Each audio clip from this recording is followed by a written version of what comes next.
Bonsoir, nous avons avec nous Virginie Delplanque, qui est avec l'atelier Emmanuel, qui est un salon de coiffure très connu ici à San Francisco. Donc Virginie, bienvenue sur le programme franco-américain French American TV. Merci. Donc je voulais te présenter, donc tu es nouvellement arrivée dans la baie, c'est ça ce que tu me disais il y a une seconde? Plus ou moins, il y a 2 ans. Il y a 2 ans. Et c'était pour découvrir les États-Unis ou tu voulais rester? Exactement. En fait, on connaissait avec mon mari la culture anglaise, parce qu'on a vécu à Londres. Ah oui. Lui qui est dans l'informatique a eu l'envie de venir s'installer dans la baie pour toutes les opportunités de travailler avec start-up et tech companies. Okay. Donc on a fait le projet de venir ici. C'était un anglais, c'est ça? Mon mari est français. Ah, français. Donc, okay. on a commencé à être à l'aventure et l'expatriation il y a 5 ans, commençant par Londres. Vécu 3 ans à Londres et de là on a eu l'envie de venir à San Francisco. Ça s'est bien passé la transition entre l'Europe et les États-Unis? Plutôt bien. Il n'y avait plus la barrière de la langue, donc ça déjà c'est un atout.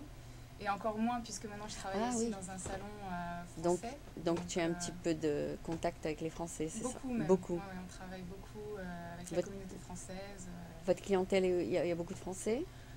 Il y a beaucoup de Français, il y a beaucoup de touristes, donc il y a qui passent par le Union Square internationale. Et en effet, vu qu'on est basé à Union Square, dans un quartier très touristique, on bénéficie aussi de... Vous êtes toujours au même endroit, 66 Gary?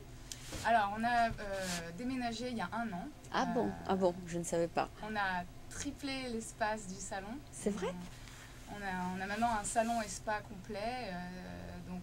Donc c'est salon et spa. Exactement. Donc c'est le spa que l'on développe en ce moment.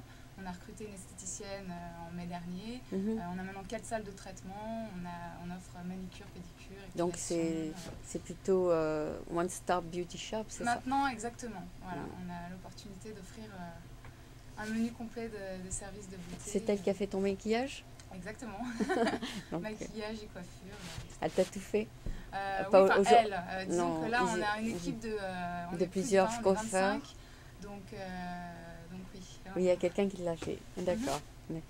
Est-ce que d'être dans cet environnement de beauté, tout ça, ça te permet aussi d'être toi-même consciente de te remettre, de revaloriser, etc. Parce que tu es tout le temps motivée de regarder les gens se faire la coiffure et le maquillage, c'est ça?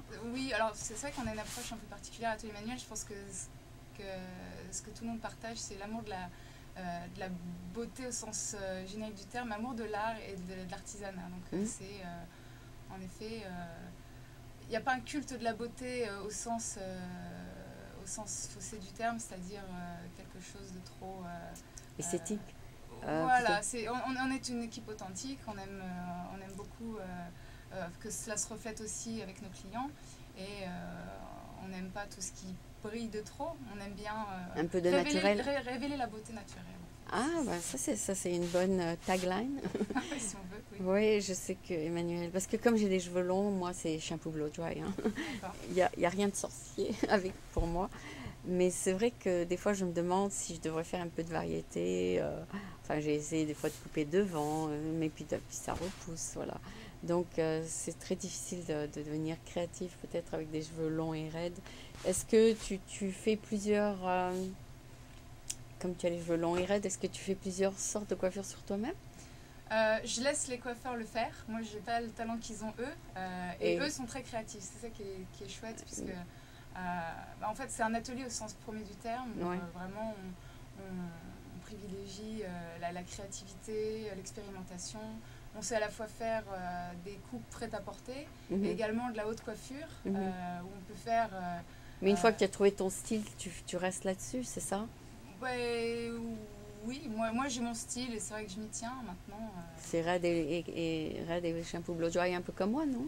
Voilà, pour moi oui, mais après on peut se des fois on peut faire autre chose. À d'autres tests, on peut expérimenter et ils le font souvent, l'équipe le fait souvent lors de workshops qu'on organise où on essaye de créer de nouvelles tendances.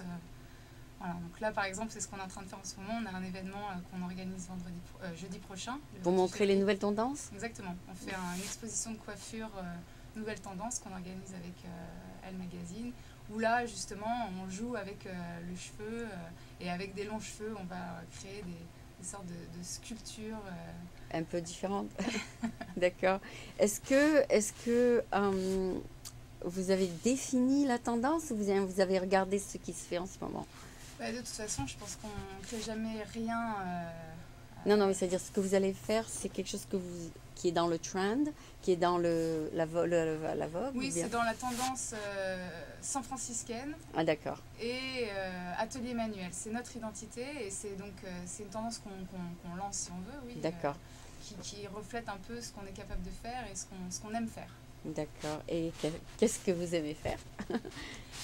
Beaucoup de choses créatives. Je parlais de sculpture et on aime bien pousser un peu les limites. Ça, c'est quelque chose qu'Emmanuel aime bien faire. Développer avec l'équipe. C'est en effet les sortir de leur zone de confort et les pousser à explorer d'autres approches, d'autres techniques.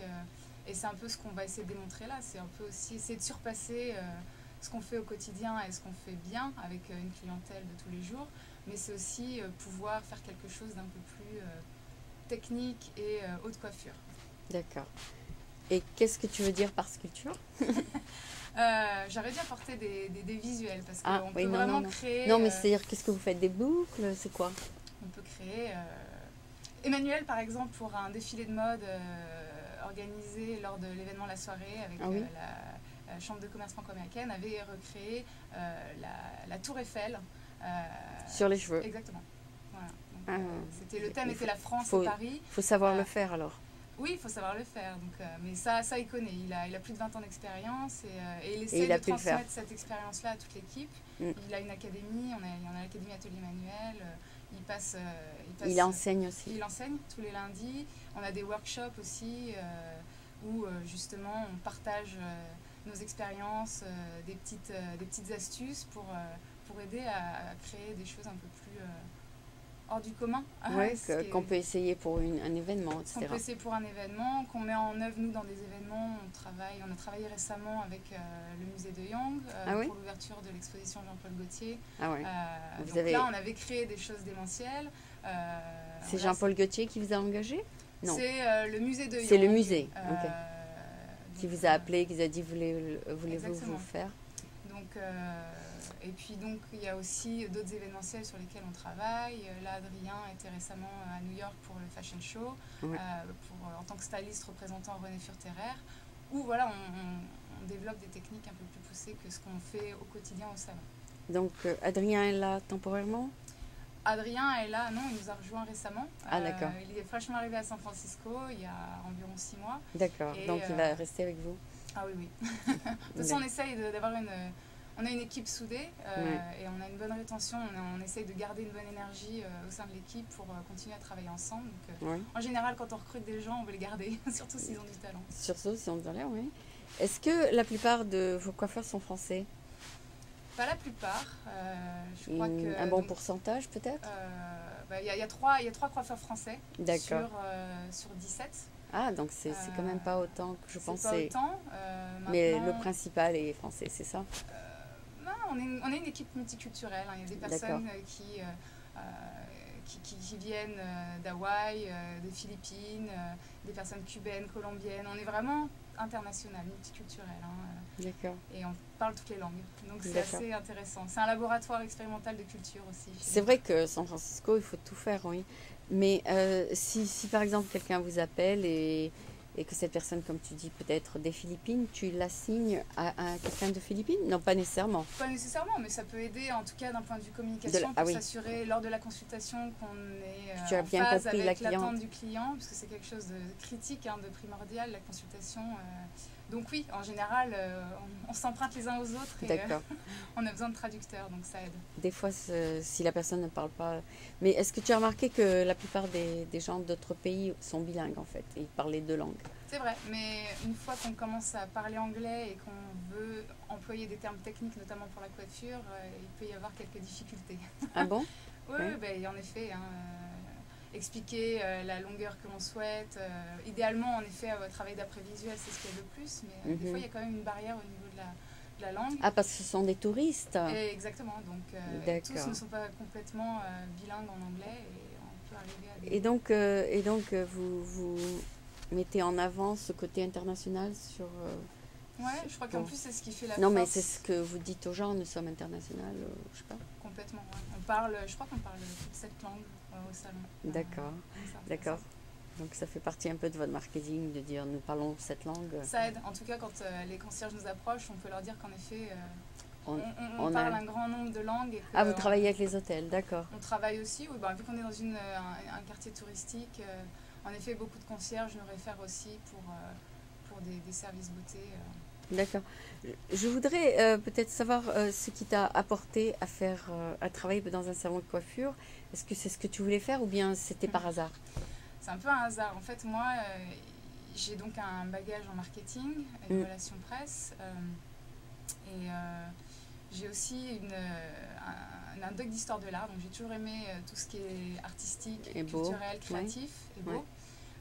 Donc j'ai jamais eu dès le début une passion nécessairement pour la coiffure et la beauté, mais en tout cas pour la créativité. Et ça je l'ai retrouvé à Atelier Manuel, et on le met en application au quotidien avec donc, des événementiels tels qu'avec le musée de Young, on travaille même avec le musée de la Légion d'honneur, on travaille pour leurs inaugurations d'exposition.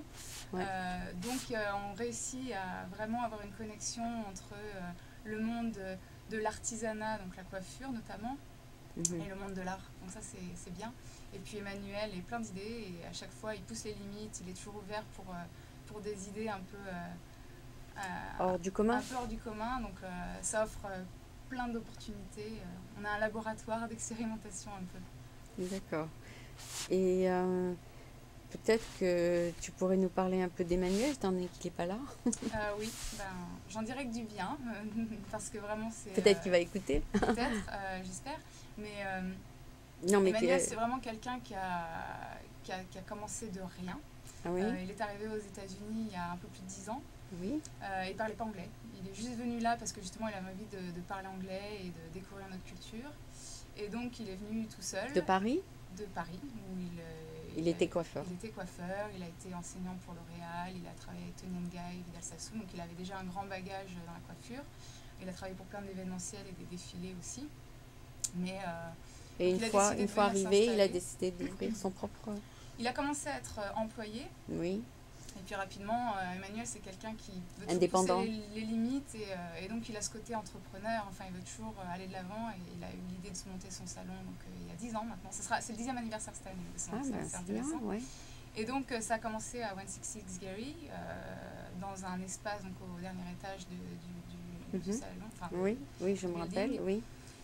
Et puis, c'est étendu progressivement, à recruter de plus en plus de personnes. Et puis, on est arrivé l'an dernier à un moment où on était trop à l'étroit et il y avait tellement de projets qu'il y a eu cette opportunité de bouger. Dans un meilleur endroit. Exactement. Donc, on est passé d'une équipe de 15 à une équipe de quasiment 30 personnes. C'est vrai. Donc on a recruté beaucoup et on a triplé la taille du salon. Donc maintenant on peut accueillir des événementiels, on peut vraiment s'exprimer comme on le voulait. Et les coiffeurs là-bas apportent leur propre clientèle Alors c'est un travail collaboratif en fait. D'accord, c'est les deux. Soit en effet les coiffeurs ont leur clientèle établie et on travaille main dans la main avec eux aussi pour leur aider à développer apporter leur clientèle. Donc c'est dans les deux sens, oui. Exactement. Nous, avec mon co-manager Félix, on est dans l'ombre, dans le bureau pour aider à coordonner un peu tout ce qui est outils marketing, à aider à lancer le salon chaque jour. Lancer des projets et à les faire vivre et si possible les faire réussir. Et pour l'instant, oui, c'est une success story. Est-ce que le marketing en France, c'est la même chose qu'ici? Non. C'est pas? Non, pas du tout. Ici, pas du tout. C'est un laboratoire. Hein. On est dans la Silicon Valley. On est approché constamment par des nouvelles startups, des tech companies qui développent toujours des nouveaux concepts, des nouveaux outils sur smartphone pour que ce soit le format Groupon, Boomspot ou alors d'autres formats qui permettent de générer plus de trafic sur les sites internet. Enfin, on est abordé à tout bout de champ, il y a plein de choses qui se passent et ici clairement on est beaucoup plus avancé en termes de web marketing et en analytics, donc tout ce qui est social media, qu'en France où on est beaucoup plus encore dans le média traditionnel. C'est vrai. On on fait plutôt confiance en effet aux outils comme la publicité traditionnelle, ou bien les relations presse ou des événementiels traditionnels. C'est beaucoup plus avancé dans le high-tech ici alors. Beaucoup, et puis aussi quand on organise des événementiels, moi j'étais avant dans l'événementiel, il y a une plus grande ouverture d'esprit ici à San Francisco, donc il y a l'opportunité de faire beaucoup plus créatif. On vous dit toujours vous êtes les bienvenus, c'est ça? Oui, exactement. Je crois qu'il y a une culture du oui, les gens sont ouverts d'esprit. Ils sont ouverts, ils disent oui. Et voilà. Et nous aussi, on aime bien dire oui, toujours. D'accord. Voilà. Il y a aussi beaucoup d'événements à Union Square, comme le Food and Wine Show, tout ça. Il y a beaucoup de choses qui se passent et c'est en train de se développer encore. C'est fou, San Francisco est en train de se développer. Très vite là. Très très vite, avec l'arrivée de Twitter qui est maintenant implanté, qui a grossi. Il y a beaucoup de monde. Il y a beaucoup de choses qui se passent, il y a beaucoup de changements d'un point de vue immobilier. Oui, ils ont bien fait de garder Twitter ici. Ah oui, non, ça génère de l'énergie, donc c'est bien. Il y a encore plein de choses à faire, mais là déjà, en 2 ans, moi j'ai remarqué le changement. Un changement, oui. Je crois qu'il y a eu une baisse du chômage de 9% vers 6%, donc il y a moins de 3 là, c'est beaucoup. C'est bien, et c'est vrai que c'est un peu une tendance, c'est un peu une bulle, parce que quand on voit ce qui se passe partout ailleurs dans le monde, et notamment c'est toujours vers les 9, c'est toujours vers les 9%. Ouais, donc là, 6% c'est bien. Dure, quoi, mais 6% c'est que tu n'as aucune excuse de ne pas travailler. C'est dire, il faut vraiment ne pas vouloir travailler. Parce qu'il y a toujours des gens qui bougent, qui changent. Donc, je voudrais que tu nous parles peut-être en anglais de ce que vous faites. So we're going to say what she said a little bit in English, a little bit in a short way, so that those who didn't pick up everything can understand. So we have with us Virginie, who is with Atelier Emmanuel. She takes care a little bit of PR and all that, which is sounds like very interesting and exciting. So, Virginie, thank you for being here today on French American TV. Can you tell us what is Atelier Emmanuel? Is it a school or is it a salon?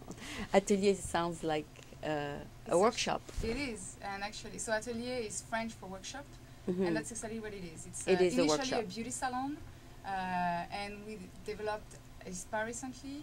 And an academy since we moved last year. We've got space for more education to accommodate a group of students. So Atelier is a place where you can experiment? Is that what Atelier means? Yes, and it's a place where we provide education, where we brainstorm, where we try to come up with new ideas and to share knowledge with, in terms of, in the hair industry, in terms of techniques and concepts. I think there's another company, it's called Atelier BNP.